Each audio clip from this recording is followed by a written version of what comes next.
I was feeling game 5 a little bit after the Kings lost at home. And I was like, I need to go back and look at the Kings' first time in the playoffs in that 98-99 season, because there's a little bit of a correlation here. So 98-99, the Kings were in the playoffs for the first time. This is with Chris Webber, J. Will, Vlade, that first season with that group. And their first round matchup was a 5-game series against the Utah Jazz, who obviously a team that had finals experience, the defending Western Conference champions, Malone, Stockton, obviously a highly regarded team that had a ton of playoff experience. The Kings took them to 5 games in that series in a best of 5. The Kings took the Warriors to 7 in this series in a best of 7. The Kings' leading scorer that series was Vlade Divac at 16 points a game.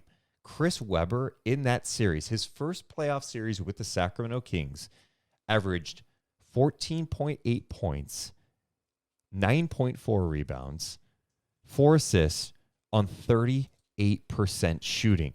And this is coming off a year in which he averaged 20 and 13 in the regular season for the Kings.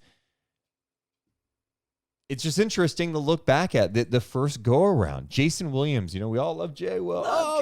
J. Will was a rookie that year, but J. Will in that series averaged 10 points on 35% shooting, 31% from 3.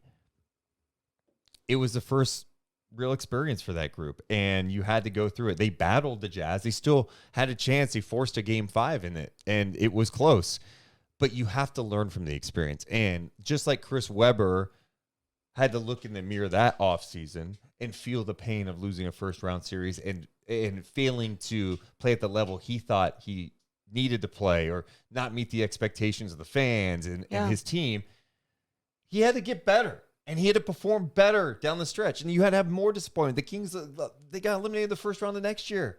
It took them time to get there. And so I guess my big point today is, we can all be upset, as I said at the start. Duh. Dude, it sucks. I don't want to lose ever. I want to keep playing basketball games, playoff games. But I'm not making some bold proclamation that Herter sucks now or Sabonis this. Like, no. If this was their second, third year in the playoffs and they were still performing at this, I'd be like, yeah, there's serious reason for concern. But the first time with this group against a championship level team, they've got some things to get better at. And this is going to be a wake-up call for those guys. Like if I'm Sabonis, I need to be an elite mid-range shooter. Those teams that you're going to play off me, I'm not only shooting it with confidence, I'm making it. Yeah. You're going to have to come out and defend me. Like there's no reason why he should not be able to knock down a 17-footer on a consistent basis next year if people are dropping off and defending him like that. That's one thing, but I also and sorry, I just went all over the place. Yes, you did. Do you want to go back to my point about the Jazz Warriors correlation? Well, because I am. The Warriors taking on the Celtics last year in the finals, and I think one of our biggest angles was, what's Jason Tatum going to learn from this? Mm-hmm. What is he going to take from this? What is he going to change about his game? And I think our main thing was like, it's got to be conditioning. It's got to be conditioning. Now, you're obviously seeing the Celtics with their very strange start to the year and going on to whatever. But my whole point is like, when you're playing against the Warriors in the postseason, there's so many things that you can learn and take from playing this championship caliber team. And I look at this King squad and what they accomplished in their first postseason together, and it was incredible. It was great. And it could have been better. They could have won game 7. They could have moved on.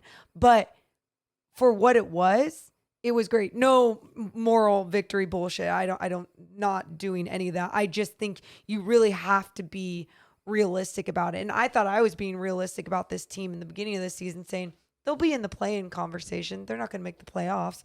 I truly thought that was realistic, because what type of team takes this sort of leap when a brand new head coach comes in? You're not adding these superstar names like a Kevin Durant or a LeBron James. You're just assuming that De'Aaron Fox in his 6th season is going to all of a sudden be able to carry a team, and Domas, it's all just going to work. That's what happened. And so now expectations are completely going to be changed and be so much higher for the next season. So what can these guys learn from what they did not produce in this postseason and take that on into their offseason and get better and better.